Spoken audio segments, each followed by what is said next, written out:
Assalamualaikum warahmatullahi wabarakatuh. Perkenalkan, kami dari kelompok 1 filsafat, yakni saya sendiri, Aisyah Humairah, dan juga rekan saya, Uzlifatul Iza Akfia, akan menerangkan tentang pendekatan belajar filsafat. Next.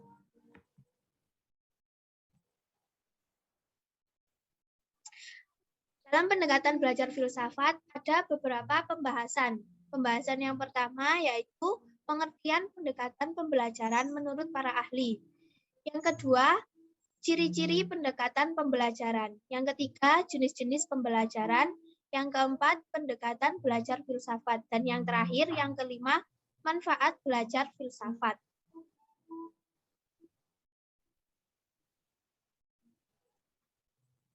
Selanjutnya,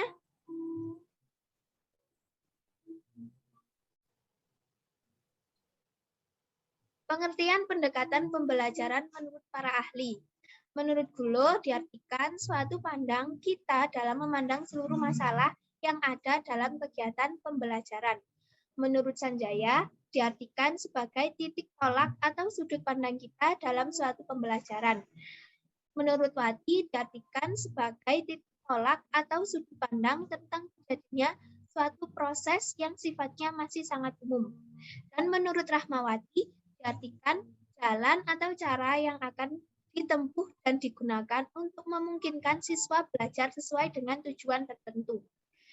Dapat disimpulkan dari pengertian pendekatan pembelajaran menurut para ahli bahwa pendekatan pembelajaran adalah sebagai titik tolak atau sudut pandang kita terhadap proses pembelajaran yang merujuk pada pandangan tentang terjadinya suatu proses pembelajaran yang sifatnya masih sangat umum.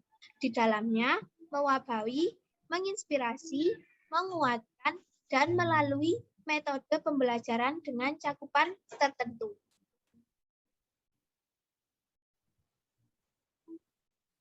Selanjutnya, ciri-ciri pendekatan pembelajaran. Berdasarkan pengertian-pengertian menurut para ahli, dapat ditentukan beberapa ciri. Yang pertama, merupakan sebuah filosofi atau landasan. Yang kedua, merupakan sudut pandang. Yang ketiga, serangkaian gagasan untuk mencapai tujuan tertentu. Dan yang keempat, jalan yang ditempuh untuk menyampaikan pembelajaran.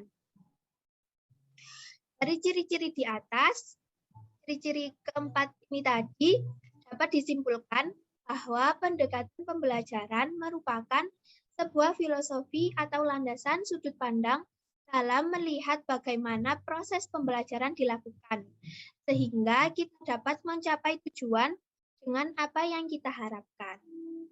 Dan pembahasan selanjutnya saya berikan kepada rekan saya, yakni Mbak Uzlifatul Iza Akfia. Kepadanya kami persilahkan. Selanjutnya saya akan menjelaskan katanya pembelajaran secara garis besar dapat dibagi menjadi dua jenis, yaitu satu, student-centered.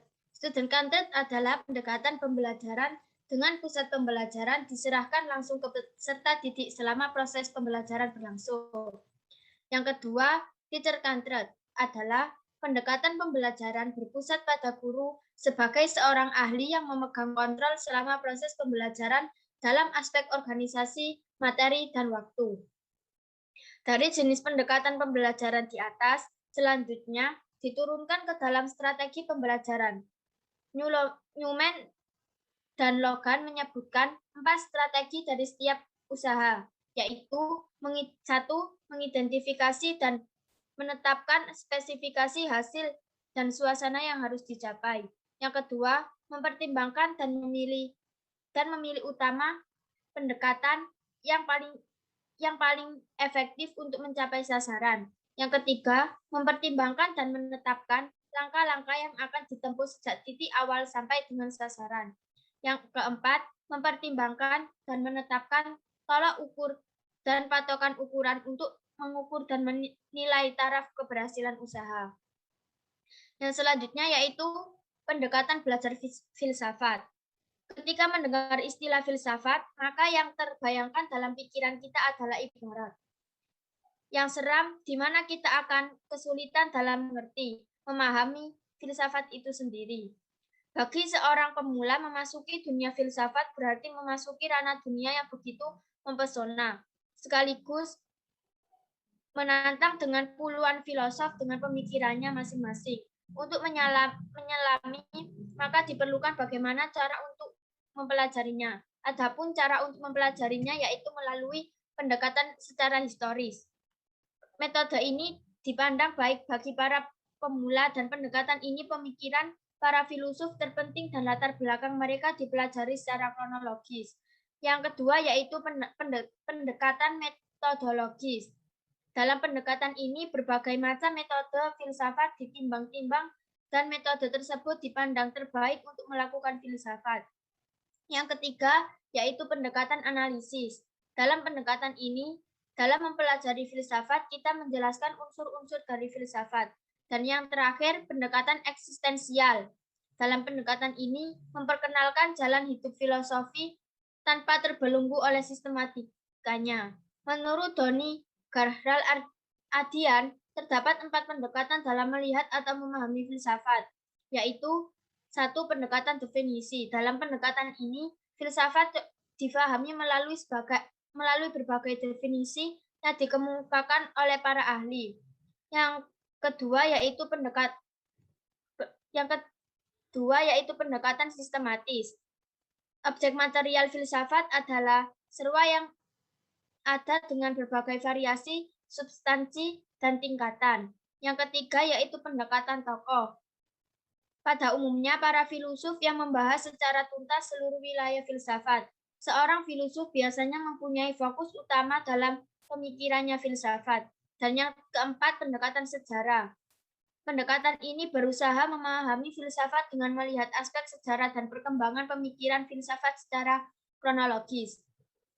Dari pendekatan-pendekatan tersebut di atas, nampak sekali bahwa untuk memahami filsafat, seseorang dapat memasukinya melalui 4 pintu. Namun, demikian bagi pemula, pintu-pintu tersebut harus dilalui secara terurut. Mengingat pintu pendekatan tokoh dan pendekatan harus didasari dengan pemahaman awal tentang filsafat yang dapat diperoleh melalui pintu pendekatan definisi dan pendekatan sistematis. Yang terakhir yaitu manfaat belajar filsafat. Berfilsafat ialah berusaha menentukan kebenaran tentang segala sesuatu dengan menggunakan pemikiran yang serius. Belajar filsafat merupakan salah satu bentuk latihan untuk memperoleh kemampuan untuk memecahkan masalah secara serius dan sederhana. Adapun manfaat belajar filsafat yaitu 1. Menyadarkan seorang ilmuwan agar tidak terjebak ke dalam pola pikir menara gading.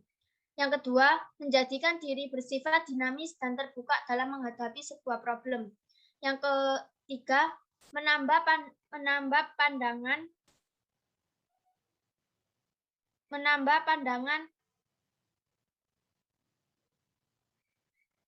dan cakrawala yang luas agar tidak berpikir dan bersikap sempit dan tertutup.